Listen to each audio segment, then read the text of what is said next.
Three Democratic senators from states President Trump won in 2016, seen as potential swing votes in the trial, all ended up voting to convict President Trump on both articles. They include Senator Joe Manchin of West Virginia. And with me now is the Republican senator from West Virginia, Shelley Capito. And Senator, thank you for your time and good day to you. Well, why do you Thank you. Well, why do you think you failed to get anyone to cross over on that? Well, they really closed ranks at the end, surprisingly so. I mean, I am here in West Virginia. I've driven probably 300 miles and stopped several different places today. And overwhelmingly, the people of West Virginia are like, thanks for your vote, great vote, and are rather mystified that my fellow senator didn't follow that suit, that we should not be removing the president from office on these thin counts of impeachment. So I was rather surprised, to be quite honest with you. Okay, so Joe Manchin is the person you're referring to there. I think he's up for re-election the year 2022. Here's part of the statement he put out.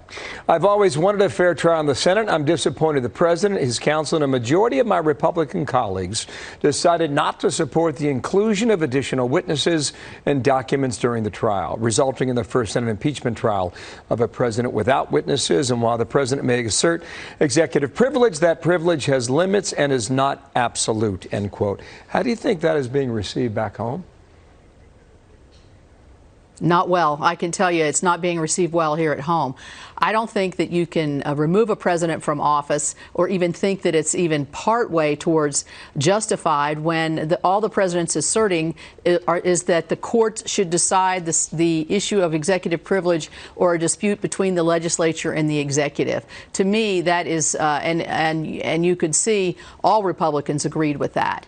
And I just feel that probably Senator Schumer just pulled the noose a little tight and said, "Come on, everybody, we're gonna jump off this cliff together." And back here in West Virginians, they're very surprised. Well, why do you think you lost Mitt Romney?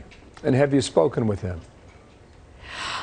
You know, I have not spoken with him. And you know, every individual senator has their own opinion, and I think that he obviously felt strongly about his opinion. I vehemently disagree with this, as did the rest of our caucus.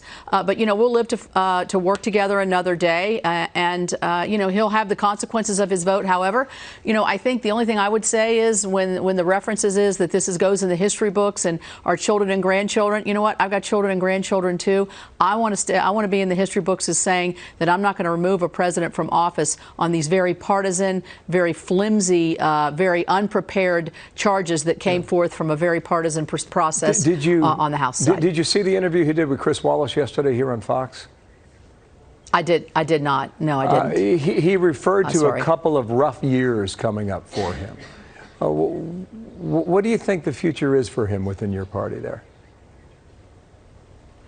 You know, I think we'll work together. I did see where Senator McConnell said today that there is no doghouse in the U.S. Senate, and we're going to work together. Senator Romney and I have already worked together on a few issues, one of which being coal, interestingly enough. And you know, he's a strong guy. He's a strong-willed man. Obviously, I'm sure he'll be able to hold himself, you know, in that strength and move on. You know, he made his choice, and I'm sure he'll be fine with it. I mean, he said that, so I would expect that to be true. Last point: how toxic is it in Washington, and how do you explain that to people in West Virginia? Well, I do think that, you know, when I see the tit for tat today, this morning, between the president and the speaker, and I watched her tear up the speech, and it's very discouraging because, you know, we've been through a process that's really ripped the country apart over the last 3 weeks. We need to join together and work on drug pricing and infrastructure and all the things that when I was out today, you know, eating in a restaurant, that's what people want us to do. They want us to do what's good for the country. I do think in the Senate, we're used to the pushes and pulls and very difficult decisions and sharp disagreements. I do think we'll be able to find common ground on the big issues. Probably not, as we're moving towards election. But I think we gotta cool the temperature here and move on, put this behind us, and work together. They didn't hold back today, did they, Senator?